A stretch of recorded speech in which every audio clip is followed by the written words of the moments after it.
This podcast is part of the Michigan Sports and Entertainment Podcast Network. Go to michigansportsandentertainment.com for more great podcasts. And now, on with the show.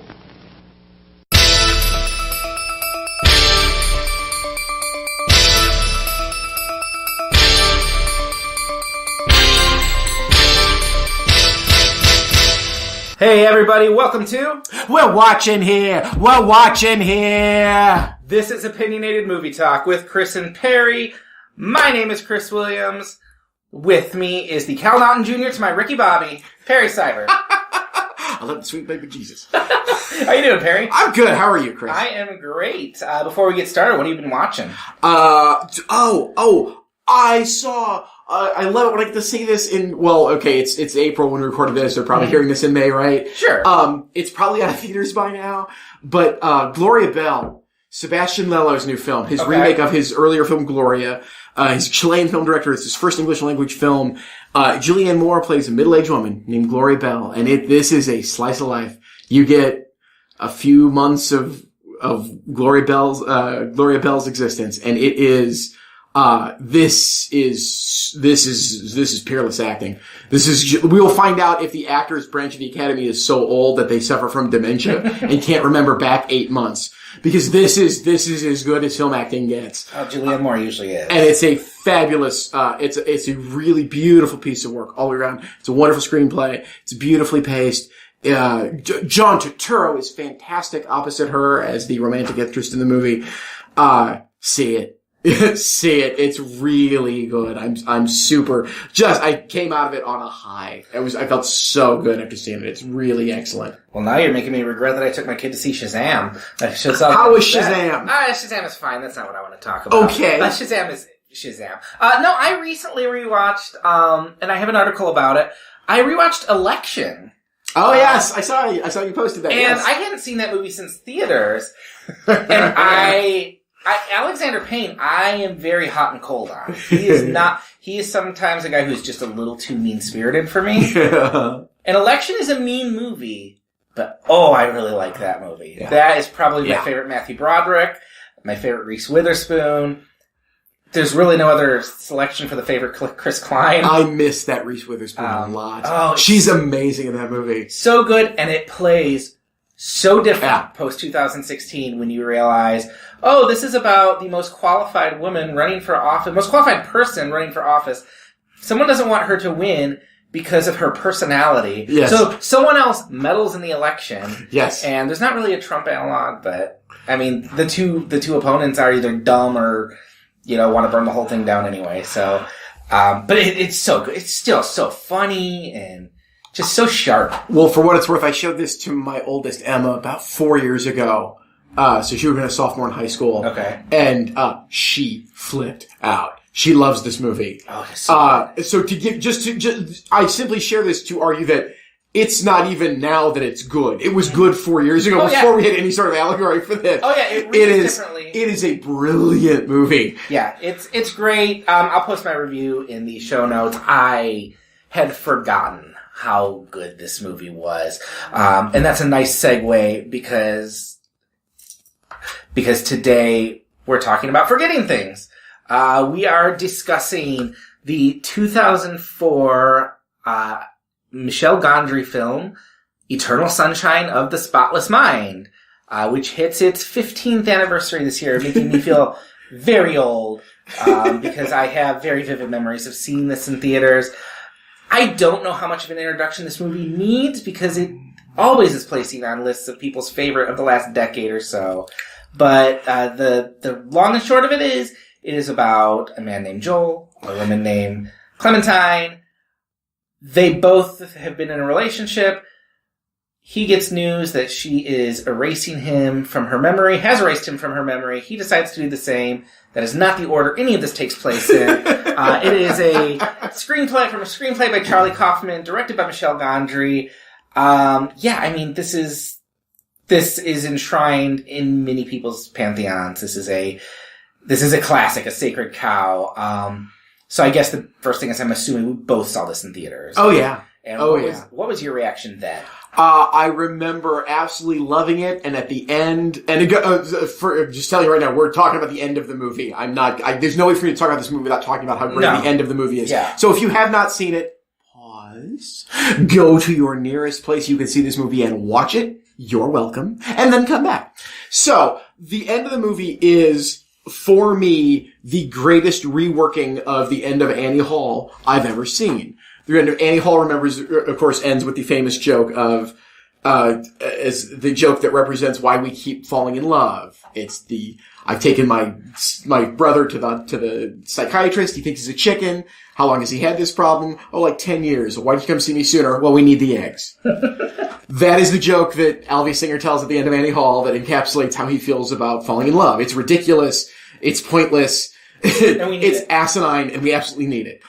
To have that come to life at the end of this film by having the two of them re-fall in love while the audio of the tapes of them describing how awful they feel at the end of their relationship and how much they hate each other is perfect. It is, you cannot be overly happy about this. You cannot be overly sad about this. Mm-hmm. You just accept it as inevitable. Yeah. And it's beautiful. That they came up with something so wonderfully outrageous. Something that's so mind-bending and yet utterly followable. It's not a complex movie. Mm-hmm. It's just a film that dislocates you before locating you again. For it to end on something so poignant and so ambivalent is really brave and really smart. It's a great film. It really, it was a movie I saw probably the week it was released. And I walked out of it and I knew at that moment, like, oh, this is my favorite movie ever made. and it's not, but at that time I can definitely understand why that was my feeling. I think at that time I viewed it very personally because I was single at that point and it kind of encapsulated both this angst and this longing for relationship and connection, but also just the cynicism and bitterness of when you're coming out of a breakup. And that kind of ping-pongs back and forth through the whole movie. And I was like, oh, Charlie Kaufman gets me, which is not something you want to say when you're hitting 40, is Charlie Kaufman gets me. But I remember I loved it, and I took my friends to see it, and they kind of remarked, oh, it's weird. And it's weird, but like you said, I think it's very accessible. It's not a confusing movie. You can follow this movie very easily. I had not seen it again since my wife and I started dating. Back in 2009, it's almost 10 years since I've seen the movie. And I remember it played a little differently then, because then I saw it as more that end scene in the hallway. I was like, oh yeah, this is what love is. It's embracing each other despite the faults. And we're, that's what, even if there's hardships and there's things we don't like about each other, you just say, okay. And you, not realizing that the end credits of the movie play over a sequence of them on the beach that keeps looping back and forth. That they could have made the same mistake over and over. Yes. And so I revisited it this week in preparation for this, just with this terror. Like, oh, is this going to be the time it doesn't work for me? And it's not. It plays just as well. It plays differently. Because I think I'm hopefully moving past, I've hopefully moved past all the angst and cynicism and stuff to see the movie more clearly. And it's really that balance of cynicism and hope that kind of fight each other. And the main thing I said when I walked away was, thank God Charlie Kaufman didn't direct this movie. And I'm not saying that okay. I want to say, I'm not saying that as a dig to Charlie Kaufman. I understand, yes. Synecdoche, New York, and Anomalisa both made my top 10 list the years they were out. Yes. I love those movies, and I think he's a genius. I think this would have ended on a very different note. And it would have felt very differently had he directed. So, especially from his original script. Yeah, okay, yeah. Well, this. This is what I wanted to talk about. Yes, the original script that they went forward with. And I think they talked about, they always knew they were probably going to change it. Yeah. But it ended with the two of them having basically completely lost themselves. They erased every part of all of their memories, and so they're both just they're just vegetables at the end of the movie. And you find they're out just comatose. 15 times they've erased each other. Yes, which is one way to go. But you know it's not a terrible way to end the movie. It makes it far less than what it is. But yeah, that's a viable choice, if not the best choice. I think the edits over the end credits suggest that a lot more delicately. Kind of the idea that this is going to be is this a happy ending or is this a self-perpetuating thing that they're entering into where they're going to make the same mistakes, erase the mistakes, and then keep making the same mistakes over and over. And I don't think there's an answer. Like, I think, there's a tension. I think Michel Gondry, what he brings is kind of this romanticism. He's a little bit more whimsical. Yeah, he's way more whimsical. Yes, and I think you have kind of their sensibilities not clashing with each other, but pulling at each other a little bit, which makes, I think it leans more into the feelings of, relationships don't work out, we're stupid to keep getting into them, and there's something we need, they give us life, and we keep pursuing them because we need them even though we can't explain it. Yeah. I think that's it's a collaboration I really like. And again, nothing against Charlie Kaufman, who has directed only films I love, and Michel Gondry has directed films that I don't love, to put it nicely. But I think it works really well here. When's the last time you saw it? I saw it. Wow. Didn't mean for this to be a theme for the episode. I showed it to my oldest, Emma, probably about 4 or 5 years ago. And, I hadn't seen it in a very long time since that, and was just amazed by, it's really it's just a really good movie. It is a movie that slowly brings you into a world that seems unfathomable later. Yeah. You might be confused, you're unsure, but moment to moment, you're located enough to understand emotionally where you're supposed to be. Mm-hmm. It's a film that does not lose your heart, even if it loses your head for a little bit. And it doesn't even lose your head that much. It's actually it is as straightforward a film about memory loss as you could imagine. It moves really well. Like, if you were to ask me, and I've seen this movie probably about 12 times in my life, but if you were to ask me, okay, lay out scene to scene what happens, I couldn't do it. There's not, that narrative weaves, it's not just front and back in time, it's in and out of consciousness, memories within memories. Yeah. It's kind of this big ball of yarn that's all tied into itself. But like you said, if you can land on that emotional through line, this is a movie that you watch emotionally. Yeah. And it works really well. And it's such pardon the pun, like, mind-blowing idea. Like, the idea that we're going to go into their head, we're going to show the memories being erased, we're also going to show what's happening to the people erasing the memory. And sometimes we're going to see what Clementine was really like. Other times she's just kind of a projection of what he remembers. Yes. That sounds like the biggest, most confusing thing in the world. And Charlie Kaufman is such a genius that he knows how to make that work. And he knows how to make this crazy concept realistic in a sense. And let's also credit Ellen Kuras, the editor on the movie, who continues to work almost exclusively in she's an art film editor. That's what she does. She's really good at. This is a marvelous piece of editing, this movie. For all of these reasons. It does keep both an emotional and a narrative through line that lets you get lost a little bit, but brings you back when it needs to. It has all the signposts you need. Hair color has never been more important. Yes. Than it is when you're watching Eternal Sunshine of the Spotless Mind. I don't know how Charlie Kaufman's projects keep falling through. For the sense that I think people probably look at them and go, no one's ever going to see this.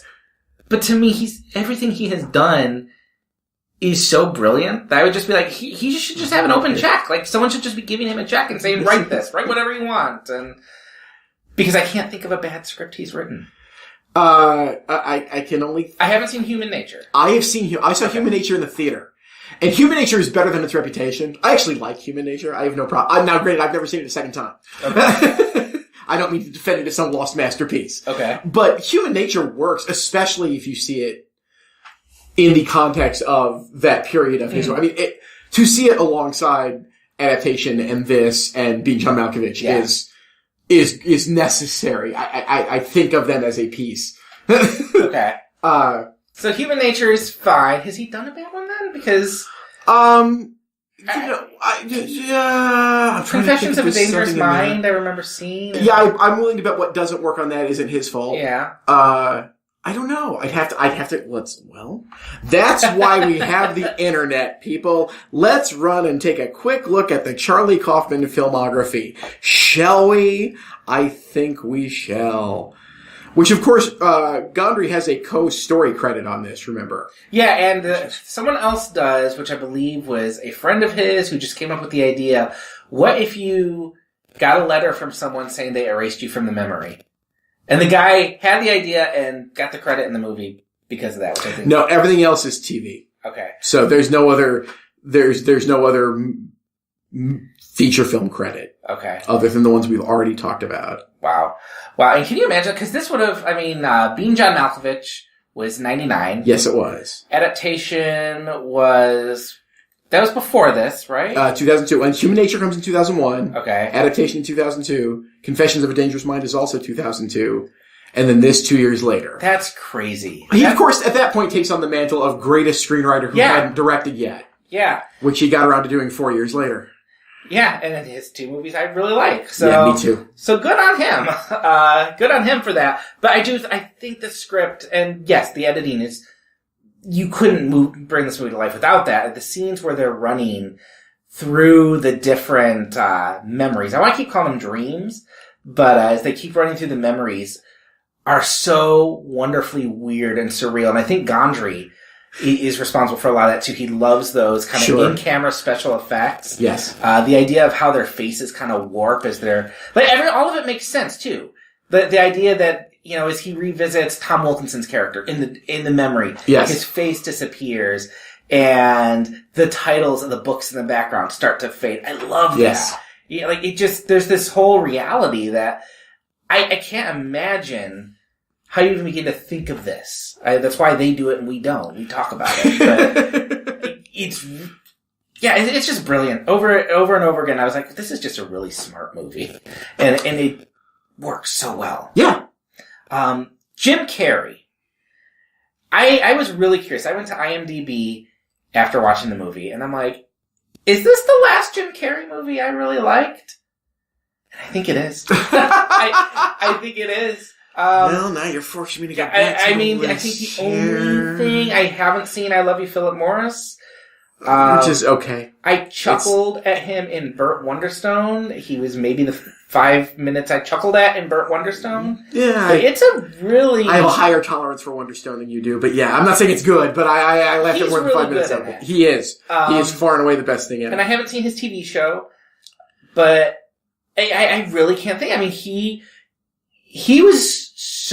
burned so bright, so fast that he came on the scene in 95 or 96. And within I think we talked about this last time off the air. He did, Ace Ventura, Dumb and Dumber, The Mask, Batman Forever, Ace Ventura 2, all in the space of 1 year.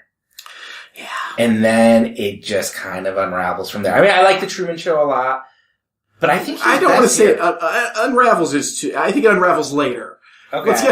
I mean, he was dependable. I like Liar Liar. Man on the Moon's 99, and that's really good. Yeah. And he is, I'm not saying it's a great movie, but he's very good in Me, Myself, and Irene. That is a flat out, really great comedic performance.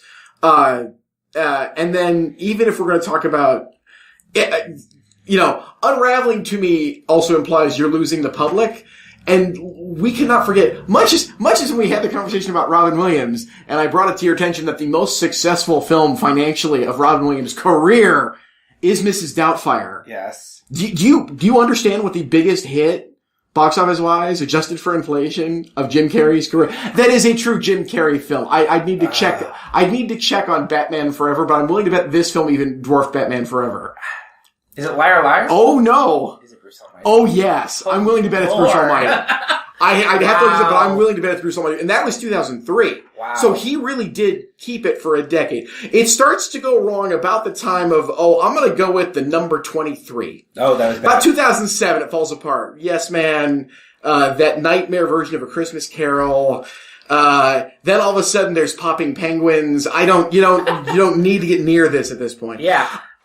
Okay, and we've had this out over Jim Carrey. We had this out over the, over the Truman Show, where again, and I'll give you a peek behind the curtains here, people. Chris sends out a sort of a template that we're going to work from with how the conversation is going to go. Not that any of this is scripted, believe me. I'm sure you can tell. But, it was what works in the film, what doesn't work in the film. That was what you sent as the template for this. And so, and in my notes, all I wrote down was, what doesn't work, well, it's not that it doesn't work, but what is least effective in it is Jim Carrey. Oh, really? And it's not that he's bad. I don't think he hurts the film. Again, like with Truman Show, my problem is the casting, in that what Carrey cannot do, what I have never seen him do on screen, is calm joy. He cannot do happy. He can do manic. He can do relieved. But he does not do... And what stuns me is that moment does happen in this movie. Yes. It does happen on the ice. I was gonna say, yes. That's the thing to me that, like, okay, you hit it out of the park the one moment you had to do it. I still think a lot of the movie, he substitutes hangdog for actual depression. I think it's a less than 3-dimensional performance, if not an outright 2-dimensional performance. That might be fair. I feel the same thing that works for him in Truman Show works for him here, which is, conceivably, these are roles anyone could play. Like, you don't need Jim Carrey to play Joel. You don't need Jim Carrey to play Truman. I mean, those are roles most people could find an angle on. I think what works about him in Truman Show is this idea that he's a normal guy who is not normal at all, because he's been raised to be the star of a TV show, so his connection to reality just isn't quite there. It's not quite meshing. You convinced me of that when we talked about this. Yes, you won me over to this line of thinking. I think here, he is so inverted. He is very much Jim Carrey without the charisma. Whenever he's not in the memory state. He is, I think hangdog is a good way to say it, but I feel like he's so subdued and really sells the discomfort of someone who, and he might really be this way, has social anxiety and deep insecurity. As someone who's, and I've suffered from social anxiety, and I can kind of feel myself in that he is someone who it physically hurts him to talk to new people.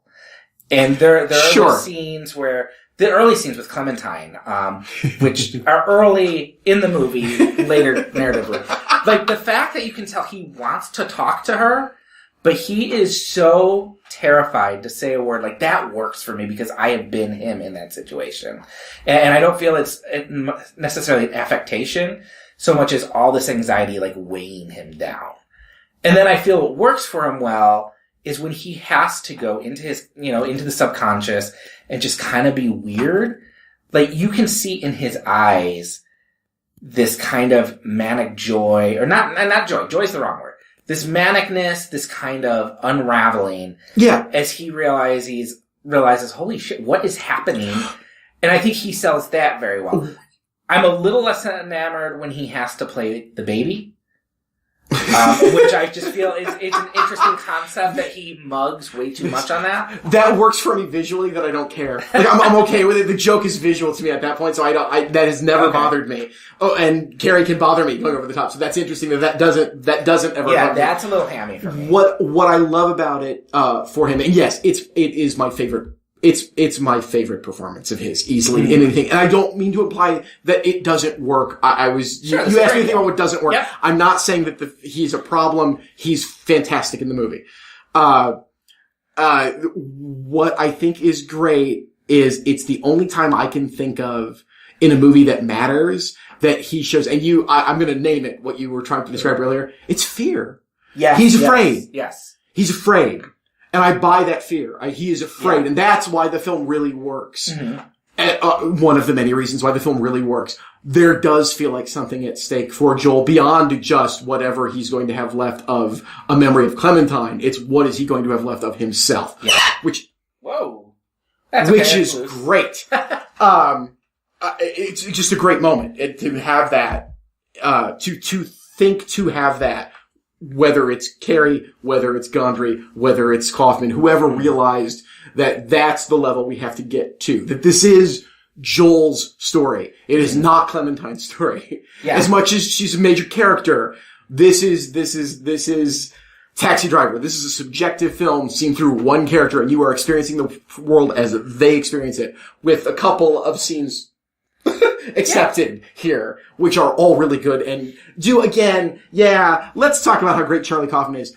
That entire storyline with Kirsten Dunst and Tom Wilkinson is so good and is such a beautiful thematic counterpoint to what is going on with Joel and Clementine. That's gorgeous. That's just gorgeous writing. It is wonderful stuff.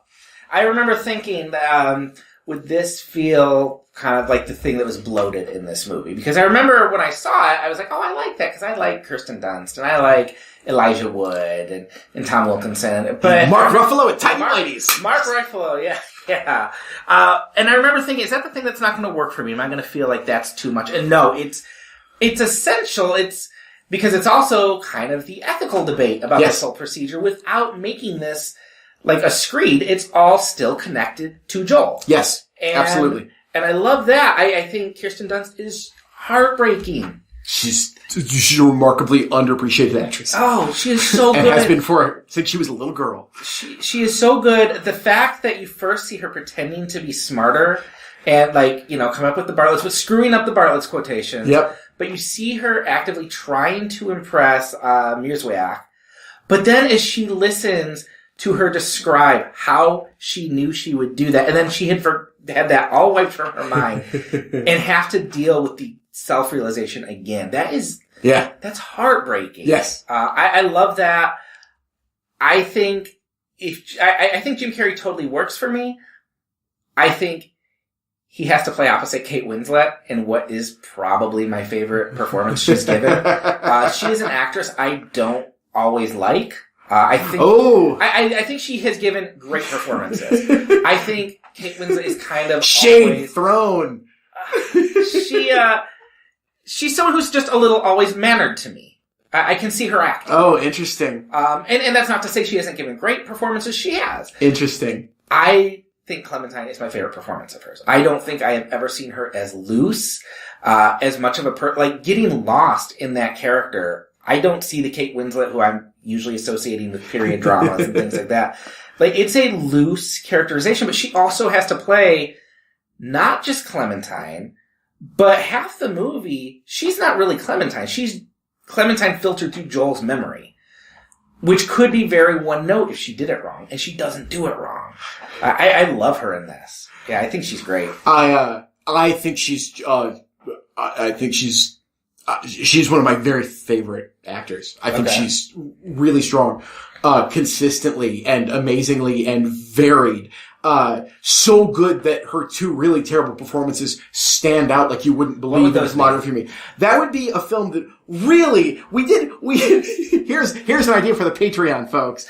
You heard us each talk about a film that we think you should go see. I'd like to dig up a horror show from the past, a movie so terrible that you've probably never seen it, and you probably never should. A little film called I think it's The Life and Death of David Gale. Oh gosh, yeah. Which is a horrible movie. A movie so bad Alan Parker stopped making movies. Wow. Yeah, Alan Parker's not made a movie since making that movie. That's with America's Sweetheart, Kevin Spacey, right? Yes. In which Kate Winslet plays a hard-hitting news journalist. She works for a major news magazine. You know what the name of the news magazine is? News. Is it really? News Holy magazine. Shit. Would you like to know her name? Her name is Bitsy. The character's name is Bitsy. She's the hard-bitten international journalist who isn't older than 30 in the movie, named Bitsy. No one has been named Bitsy in 80 years. It's a terrible movie for so many reasons. And she's stranded in it. I mean, everybody's bad in it. It's not just her. She's also atrocious in Wonder Wheel. But that's not her fault. It's an atrocious script. Also, America's Sweetheart Woody Allen. It's bad. It's a terrible performance. And it's because it's a bad script. It's not her fault by any means. But I agree with you, this is one of her very best pieces of work. I could list a lot of other performances by her I think are as good and as interesting. Fair enough. And it's probably just a preference thing. Exactly. It's a taste issue. You're not saying she's a bad actress. You just find her mannered. Which I don't. I find her incredibly natural and charming. And I will go to the mat for Titanic anytime. She's fantastic in Titanic. She does not get the credit she deserves for Titanic. But she really, she is so good. We've talked before about, the Manic Pixie Dream Girl. Oh, yeah. And what I love is that there's a movie where that's what she would be. Yes. But she shuts that down. She basically has that scene where she tells Joel, yeah, that's what you think I am, and I'm not. I'm just as messed up. And I just love it because she's not a bitch, but she kind of is sometimes, but you can see why. Yeah. There is so much, same thing with Joel, there is fear to her. She is so afraid of being unloved. And you watch the movie and you see they're both kind of driven by fear in different ways. Maybe they shouldn't be together. And maybe that's what the movie's suggesting. But you also see why they're drawn to each other. Absolutely. The argument that only the mentally ill would choose to do this, would want to wipe this out, is there, and a question that is not addressed in the movie, but it's sitting there. Do you want to think about it and talk about it at the end of the movie? That's certainly something worth talking about. This is not the behavior of healthy people, as easily as we can associate to it and go, yeah, I can do that with some things. In our life, I think everybody's got moments they wish they could erase from their memories for good. But that's the thing. You learn from the bad moments, and that, you're gonna, you erase those moments, you repeat over and over. Yeah. Which is what they're at risk of doing at the end if you look at it one way. Or you look at it as, oh yeah, we're all screwed up. We all just need love. And maybe that's, I don't know, that's the tension of the movie. And I love that tension is there and they don't resolve it. Yeah. And I think that's great. I had a note about Charlie Kaufman, going back to him. I was talking earlier about Alexander Payne and how I think sometimes his movies bother me because I feel he's so cynical that it's acid and it's hard for me to watch. There are movies of his that I just can't watch because I'm like, he's mean, Charlie Kaufman, I've often wondered if that's going to be my reaction to him as his career goes on. But I feel what he makes are not mean, cynical films. He just understands what it's like to be sad. and I think that's what, that sounds like a very trite thing, but no one is making movies. Or outright depression. I would like to amplify sad to truly mental illness depression. Depression, just this kind of feeling of being lost and not knowing who you are. I mean, Synecdoche, New York is about someone identifying himself through the women he knows and not at the end really finding a closure to that. I think, because I don't know if I know 100% what that movie is, but I know I love it. And then this is not a cynical, I hate Valentine's Day movie. This is an understanding that we are lonely people. We are searching for connection, and sometimes that screws us up. I love this movie, if you can't tell. If I had one thing that I would say doesn't work, I feel like Elijah Wood's subplot gets a little undercooked. I love the idea behind it, and I love Elijah Wood. I think there's a whole, and all these side characters, there are movies to be made about them. Don't do it. But I feel like him manipulating Clementine is a clever idea that the movie doesn't push as far to make it meaty. I don't care for Elijah Wood much of the time. Not that he hasn't been very good in a few things for me, but I am not Elijah Wood does not get my $8 automatically if I see his name in the credits. We will discuss that when we sit and watch all 3 Lord of the Rings. We're never doing that again. That said, the film is so good, I don't think about the fact that I have a lot of baggage when it comes to both Elijah Wood and Jim Carrey when I watch it. It melts away. That's how good the film is. And to be fair, one last sort of giant statement, grand sweeping statement. I remember when I made my list for the best of the decade, the best of the aughts, and this film was fourth. Okay. On the list. That's how much I love this film. Same as you. Just to say it is a fabulous movie that really does only get better and better with age. And every few years I will go through and I'll update my Letterboxd list of like my top 20 favorite movies. And there was a period where I think this was like number 2 or 3 for me. Yeah. And it's dropped a bit, but it was really nice to watch this, kind of glance back at my Letterboxd list and go, no, still in the top 20. I still love this movie. This is still something I care about deeply, and I don't revisit it as much as I would love to. But maybe that's why I kind of love it so much too. So that brings us to the end of our episode. I hope you've liked it. I hope you don't want to erase this from your memory. Or just like Eternal Sunshine, go right back and start the beginning again. That's right. Just keep listening in an endless loop. But if you do like this, I might direct you towards our Patreon page, where you can hear bonus content. Also, you can get these episodes 2 days before anyone else. So if all the kids at work are talking about this at the water cooler, hot takes. Guess what? You can come in on Friday morning before they've even listened and go, hey, I know what Chris and Perry are talking about this week. So go on over to Patreon. $2 gets you early access, $5 gets you bonus episodes. We have some fun interviews that we're going to be trying to line up. Conversations like our movies you must watch, movies you must stay away from. So give that a listen. I think you'll love it. In the meantime, Perry, where are you at? Where can people find you? You can find me on Twitter at Perry Loves Film. You can find me on Facebook. I'm very friendly on the Facebook. You can hear me every Friday morning on WLBY on the Lucy and Lance Show, or later as their show is online, right about 8:40 every Friday morning. And you can usually find me sitting center of the third row at your local movie theater. Sounds good. You can find me on Twitter at Mere Christianity. I head up the entertainment division at Michigan Sports and Entertainment, so you can read my retro reviews, you can read my cross streams column, you can read my movie reviews, and we also have some other great writers there who you can check out, and you can listen to my other podcast, Wasting Time, which is every Wednesday on Michigan Sports and Entertainment. We will see you next week.